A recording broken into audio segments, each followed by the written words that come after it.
Right. Okay. Sorry, there is a someone written a message. Oh, okay. Right. Thank you for that, Lucy. Right, I'm going to go back onto my slides and we're going to go on to behaviours now. And I'm going to go on the slides. So get my right ones up. Okay. So in terms of the behaviours that we're expecting, when I send you, so what I'm going to do is in advance of our portfolio session, through this qualification, you're expected to show that you've got certain knowledge. Okay, the knowledge is fairly easy to demonstrate because we can do that through the assignments. You've got certain skills, so they're linked to the knowledge, but they're things where we need to be a bit more creative in terms of how we demonstrate that. And then the key thing is behaviours. So this is how we actually do things and how we show that. And there's about I think it's like 5 or 6 different behaviours that you need to show as well. So behaviours underpin everything, the way that we act, the way that we do things. So here we're looking at what we'd expect in terms of a manager or leader in terms of their behaviours. Do you think you could be a good leader for everyone? So if we think about like how your attitude, how you behave, and how that sort of flows through to, or do you think because everyone's different, do you think there's ever, do you think it's possible to actually gel with your entire team?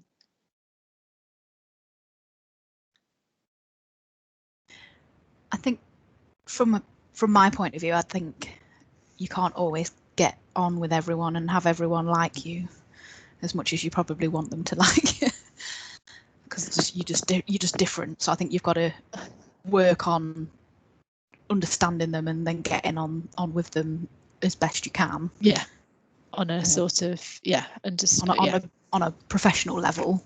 Yeah. But you're not going to be like, oh, let's go down to the pub after work, best friends.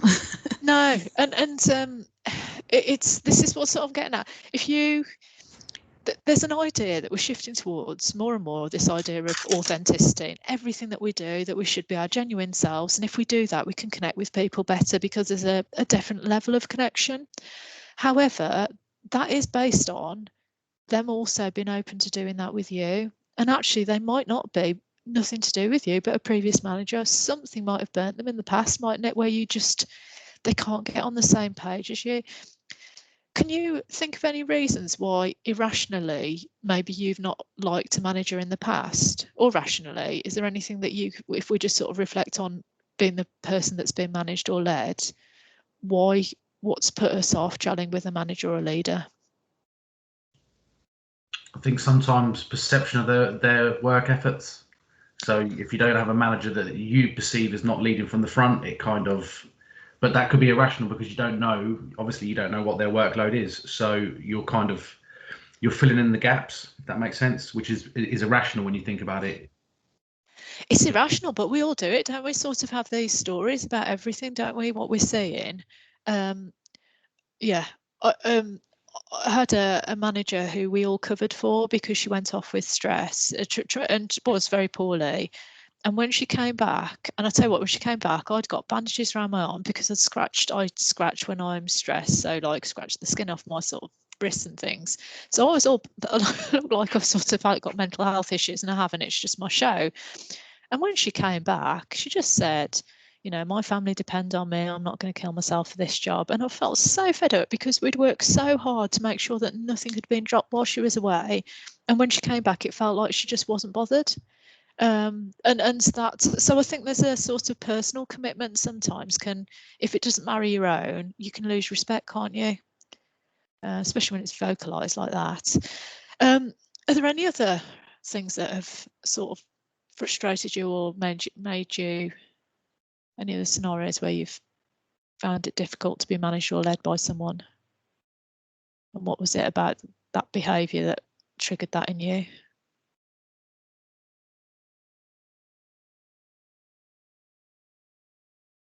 I think it depends on different people's management styles as well. I do.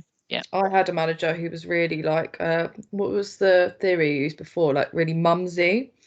So Yeah. So it was really nice, wanted to know about your personal life, and you know, you could have a good chat with them. But then obviously the downside was that when you needed them to do something, you'd kind of gone past that friendship barrier.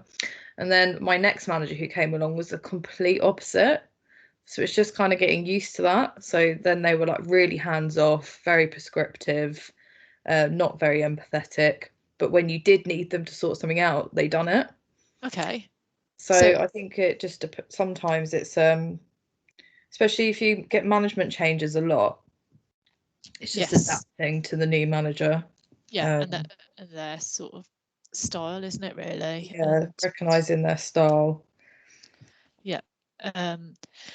Has anyone ever had a manager? And I've heard, so one of your, because I'm teaching a few of the different Rhodes Academy programs, there's somebody at the moment, she's just been taken on by a manager that's got a real reputation. And this woman who she's been managed by, so the person who's, anyway, it doesn't, gender, it doesn't matter, that wasn't the point. What I was trying to say was this person has such high expectations because they're so driven and they expect everything done so fast and things that aren't necessarily needed for that point in time. So they put a lot of pressure on their team. Have any of you ever felt like that, where you've been put under a lot of unnecessary pressure? That's what I mean.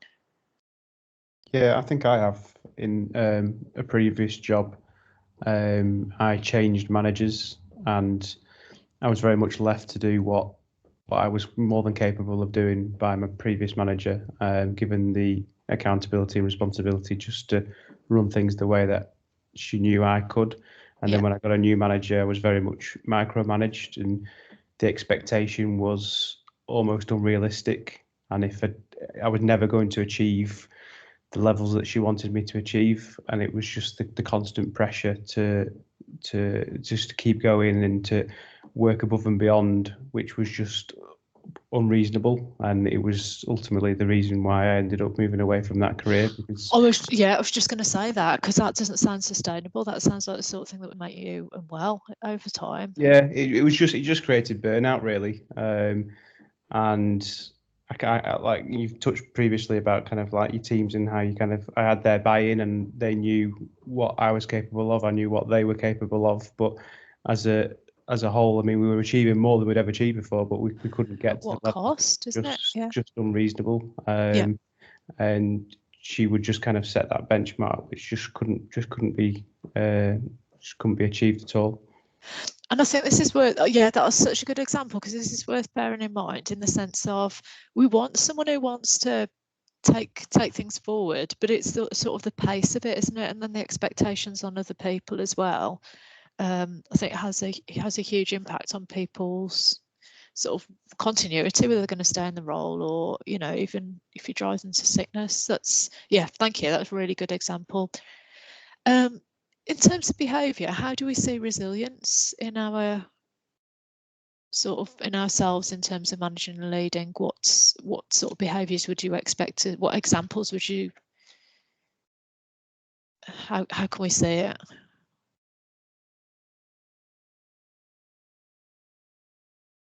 Because it's talked about quite a bit, but what does it actually mean in terms of being a manager or a leader? How are you resilient?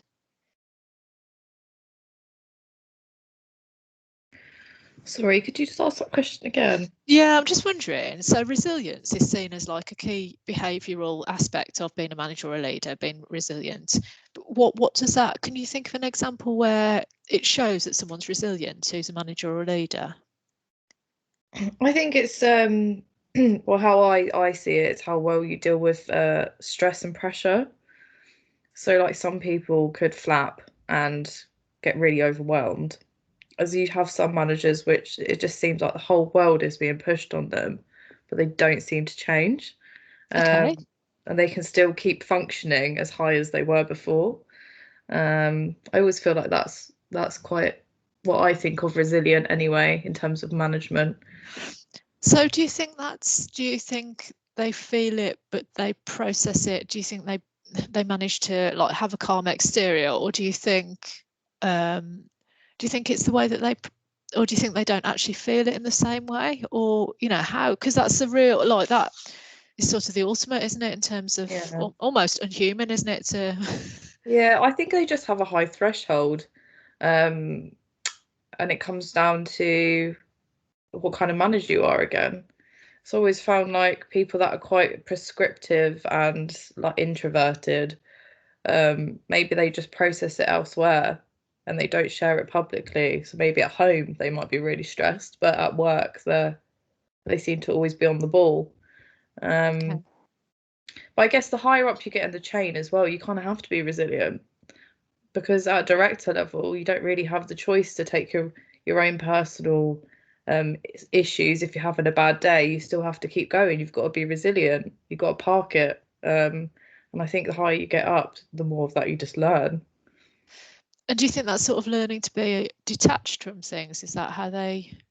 Yeah, I guess they just see their job as their job and their home as their home, and they just are able to just switch off from it when they go into work. It's just that ultimate sacrifice, isn't it? They say the higher you get up, the more your soul you give away.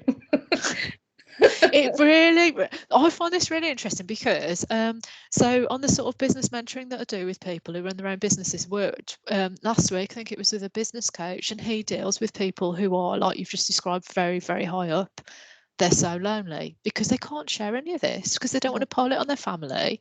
They are having to, they carry the world on their shoulders in some ways. The sorts of decisions, the redundancies, the future of the organisation, you know, massive things.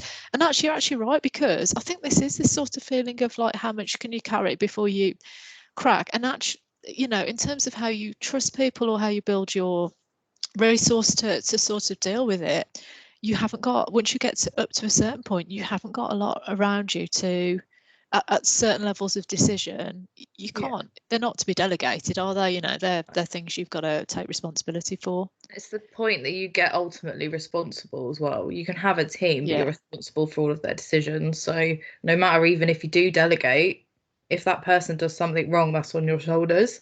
Yep. And it's just how well you can cope with that. And I like growing a business, and I don't like shrinking one, because when you do, and actually it happens, and it's happening to a lot of businesses now, because you're messing with people's lives.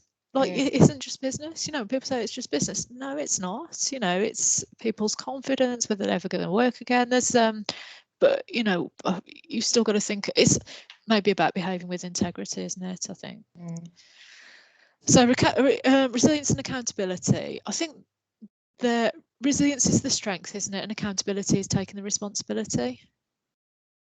Does anyone like managing difficult situations? Is anyone like really up for it? You know, sort of in a secret. Do you know what I mean? Like secretly, do you quite like having a challenge? Well, not secretly, because I'm asking you. I do, yeah. I think in some ways, like, it's good to deal with challenging situations because you learn from them quite a lot, don't you? And different people. But I find, like, what you said there about the the being strong. Like, I'm quite, because I'm being the PA. Like, I can't tell anyone anything, so I see everything that's going on from a high level, but I can't tell anyone. Yeah. So then I have to. People always ask me questions, and I'm always like, no, no, I don't know about that. No, you know, you've got to act, haven't you? Really, you've got to act that I don't really know stuff, because if I share something that I'm not allowed to share, it's going to come from me and it's going to affect me. Yeah. So I find that side of it quite challenging, and people might come to me with issues that are high level because they're having their issues with the high level, but then I have to react in that professional way, because it's my role is to support the management, so I can't say anything on the other side, you know, because it would affect my role. I think you're in a difficult position because you've got to be quite resilient with what's going on, and yet you're not accountable. So actually, it's almost like the worst in some ways, because you've got no way of shaping what's going to happen, but you could know that really sort of, you know, what you sort of almost, you know, this sort of empathy. I'm not saying it's a pain, but that's why I think they say that people in some really senior positions are almost like psychopathic, because they almost, to make the decisions they make, if they were so overwhelmed with empathy towards all the implications, they might not be able to make the decisions that are right for the organisation. And that do you know what I'm getting at? I just mean, like, in a sort of bad way, but it's a conflicted position to be in, isn't it?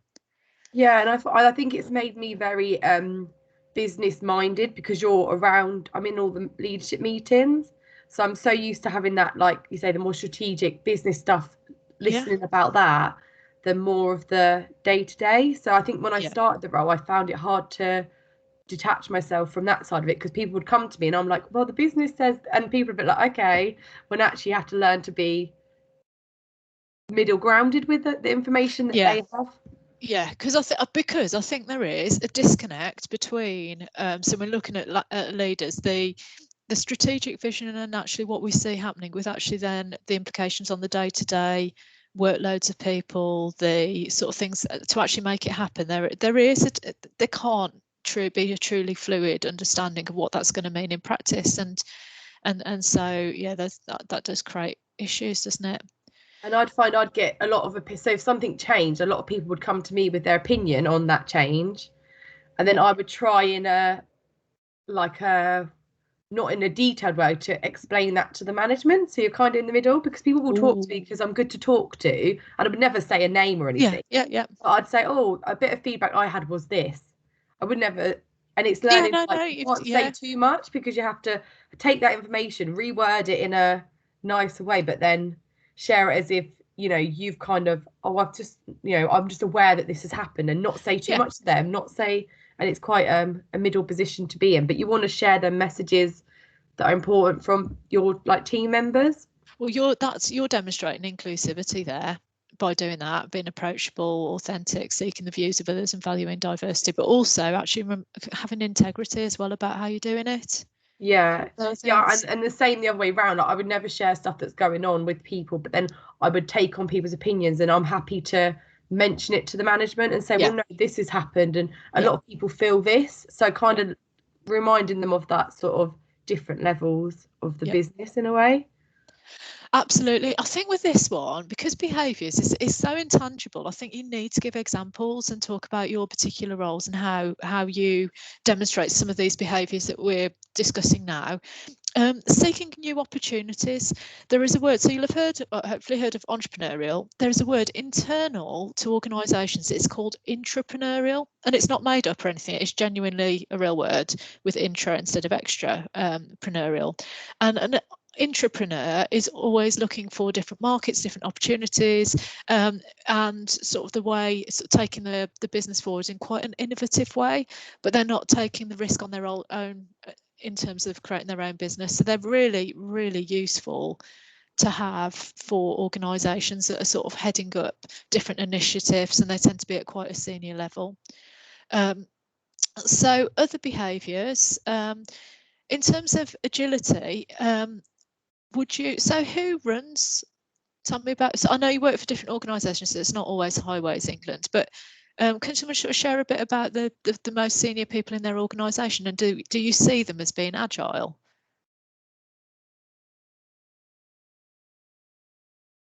From what you've seen of how they've communicated, how they've come across, are they flexible and innovative and all those things?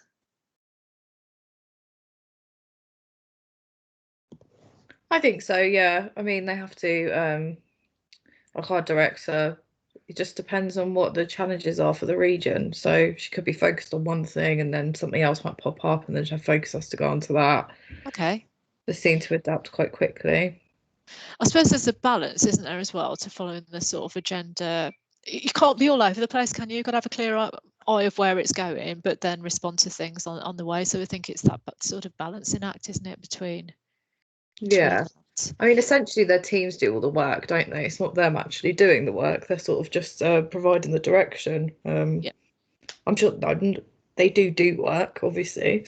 But again, I guess it goes back to that resilience thing, as how you structured your team out. So say something else pops up, you can trust your team to crack on with the other things that you were working on. Yeah.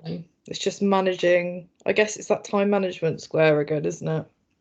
Yeah, and also trusting enough to delegate and to feel empowered, empowering the people with you. So professionalism, when we see that in people, does it make them a bit square and boring, or does it instill our confidence in that, you know, how can people be professional and approachable? Sorry, so do you know what I mean? Like professional and feel part of the team. How do you manage that?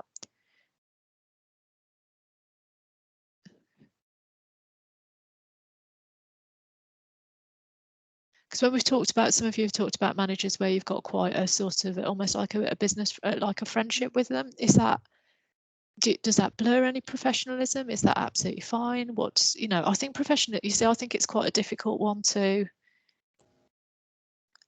I think if you, when you initially take on that team or you start that role, I think it's about setting out your stall quite early on. So obviously you can approach it in quite a personable way.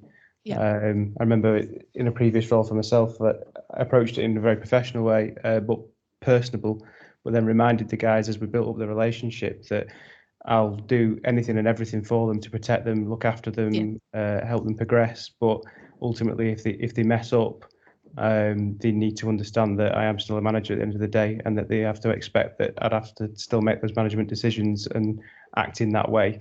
And as long as they understand that relationship, I used to find from quite early on, then it would usually pan out quite well. And even if you did end up in that situation where you'd have to be the manager or deal with that difficult situation, they would already expect that of you because you've already kind of laid those foundations. So it made such a that good way of doing it. Yeah. Quite easy, yeah.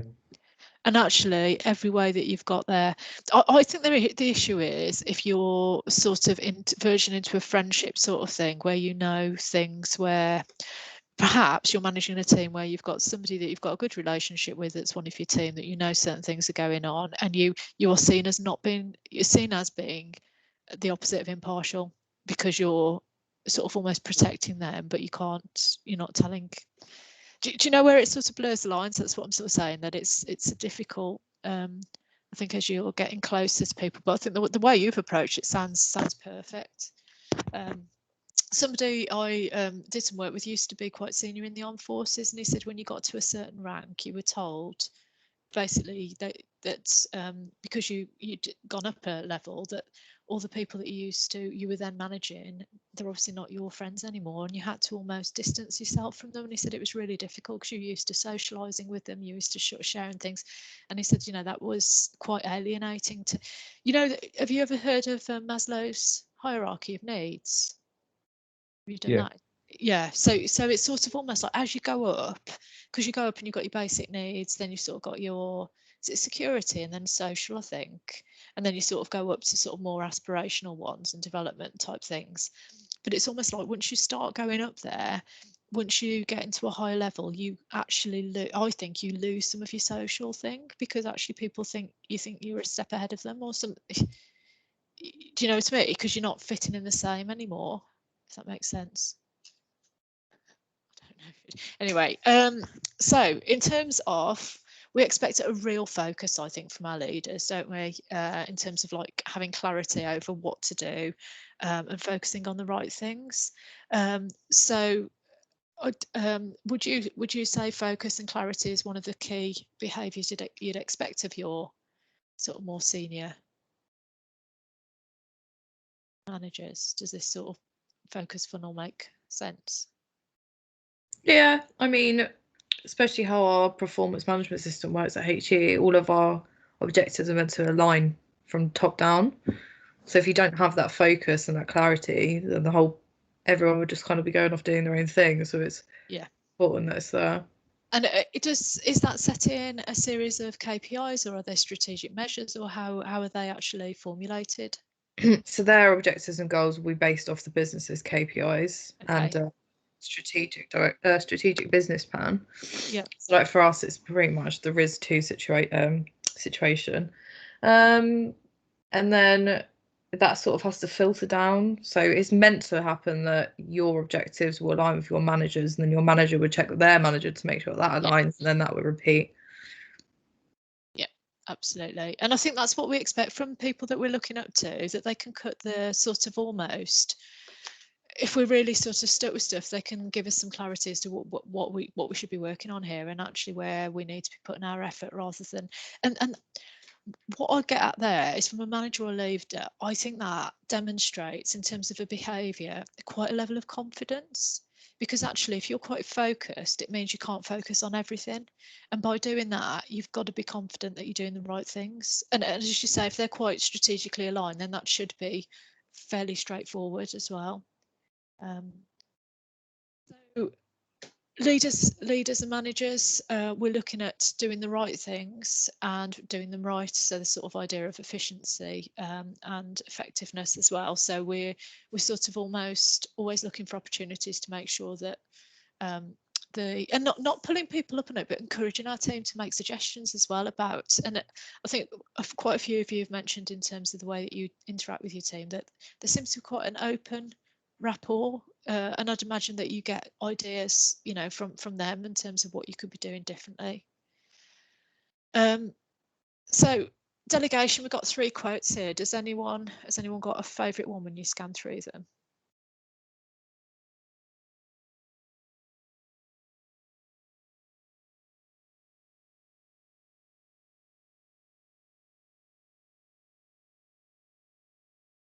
I quite like the second one. It's amazing what you can accomplish if you do not care who gets the credit, because I think that's the main reason that people don't delegate. I feel sometimes it's because they want to receive the credit for it, or they can do the ultimate sin and take credit for work that they haven't done, which just completely breaks down confidence, doesn't it, and trust in your manager. Yeah, I quite like that quote. I think there's a level of humbleness, isn't there, as well, when you sort of, I like when I've got people who are managers or leaders and they're almost like they don't think they are. They say, oh, it's not me. You know, I've just got a great team who work for me. I'm lucky enough Yeah, to. that's the best kind. And you're like, oh, that's really nice. It sort of makes you grow a foot in terms of confidence, doesn't it? Yeah. What do we reckon? Any of the other ones? Would any of those describe how any of you feel you delegate? I think the third one sort of rings quite well with me. I'm not saying that's necessarily how I manage, but I do like it. Yeah. Yeah, absolutely. Because you're just restricted otherwise, aren't you? Your own sort of, you've own bottleneck, aren't you? If you can't let go of stuff. Yeah. And actually, that ties in nicely with the first one as well, doesn't it? That actually giving people a chance to do something. Is it difficult though, do you think, between supporting people and, because I think I imagine we've all been through the experience of being micromanaged, and there's nothing more demotivational, is there, of given something to do and then asked every few minutes how you're getting on with it or what you're doing. But do you think there's also a risk of the top one where you're giving people too much space and they feel dumped on? How can we get the fine? How can we work it out so it works for both parties?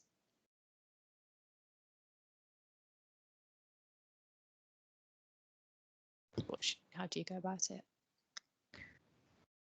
It's hard, isn't it? I think just checking in frequently and asking if they need any help with that particular piece of work you have delegated, or just asking for an update and saying, you know, do you need any help with this? Are you coping okay with it? Going at it from a more personal well-being perspective rather than, I don't trust that you're actually doing this. An update on what's going on. I reckon with this, if you could build in right from the start and say, right, okay, so there's this project, this is how should we go about it, how can I support you, and almost then it doesn't seem like you're getting the jitters or anything. Do you know what I mean? So you've sort of said, well, you know, how often would you like me to check in that everything's going okay, and you know, well, and so you sort of, do you know what I mean? Because otherwise, if you're doing it as you go along, it may feel that your confidence in them is reducing. Yeah, true. Yeah, setting it out at the beginning is probably a good. I think that could work well, and then I think you might alter it depending on how often they've worked for you in the past, because then you'll know their abilities and their scope, mightn't you? Yeah, I do find that. Yeah, I suppose looking at it that way would make sense. I always thought of it as the other ways. If you start off giving someone something and then saying, I will be checking up on you, whether that would be seen the opposite. But I guess, yeah, it would be more efficient to do it that way.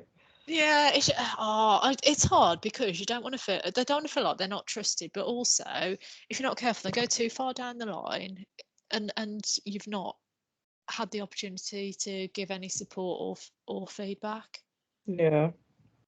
And also, do you know what, it depends on what their personal, like how they feel about themselves, I think, as well, because if they're quite sort of self-assured and quite confident, they're there, and you're sort of like, well, you know, this is yours, but and I want to support you in any way I can.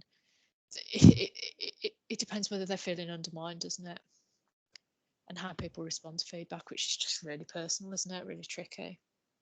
Yeah, for sure. I mean, you will generally have people that need a bit more hand holding than others, won't you? Yeah. So, but also you want to get them to the point where they don't need too much. But then I think what happens is sometimes people have a manager who just totally destroys their confidence, and then they go back. Yeah, definitely. So with this one, then, behaviours, this is the sorts of things that you're going to. So I just want, again, on this one, I want you to pick on a couple of these. I think you need to pick on them and then explain what they actually mean in terms of what you see as a leader or manager, in terms of your own behaviours, and reflect on them.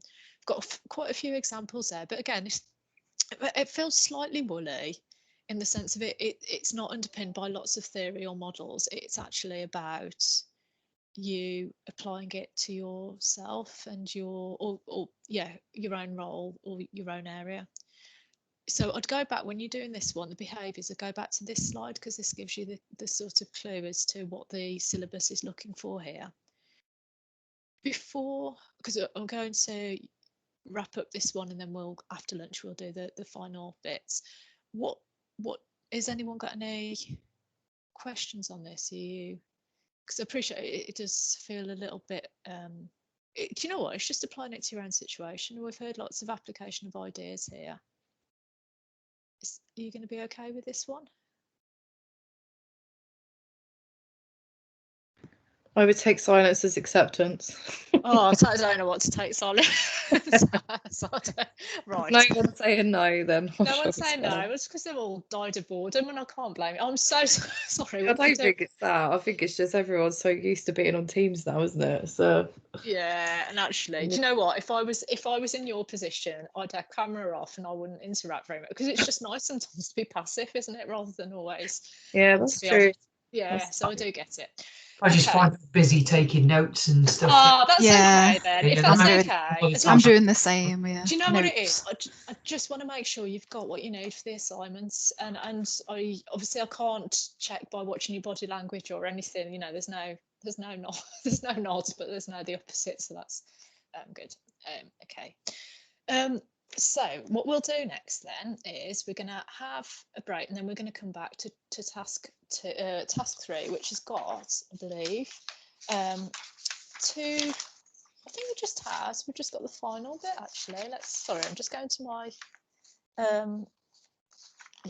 so all we're going to be doing after lunch is 3.4, which is the trust, respect and support, which is a really nice way to sort of end it on terms of the emotional connections and drivers that we've got. So are you okay if we come back at 1? Is that all right for everyone? Yeah, that's fine. Take silence again. Yes, okay. yeah, fine with right, me. I'm going to slice the video now to sort of stop it. So again, I can use it for this assessment criteria we've got. This meeting that I mentioned that I've got at 12 that's making me feel very, very sick. I'll tell you what, this afternoon I'm going to be a new woman. I'm going to be so happy. It should be 45 minutes, so it should be 12 till 1:45.